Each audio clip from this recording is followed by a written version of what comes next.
La Roumanie apparaît à son tour dans le viseur européen. Les réformes judiciaires menées par le gouvernement roumain sont au centre des inquiétudes. L'Union a déjà fait part de ses préoccupations. Désormais, c'est le Conseil de l'Europe qui s'alarme des modifications prévues dans le code pénal qui pourraient affaiblir la lutte contre la corruption.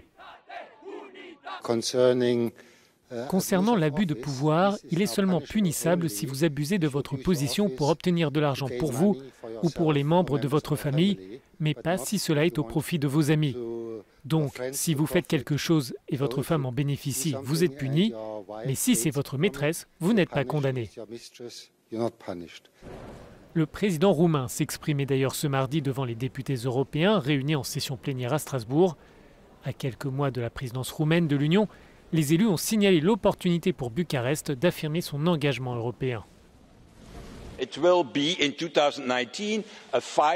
2019 sera une bataille pour la démocratie libérale contre les tendances d'un certain nombre de pays, malheureusement principalement des pays de l'Est, qui prennent la voie de l'autocratie. La Roumanie, comme en 1989, doit jouer un rôle important pour remporter cette bataille en 2019.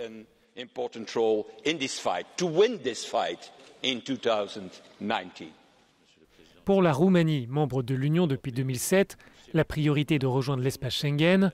Pour cela, Bucarest doit encore faire ses preuves, insiste le président de la Commission européenne.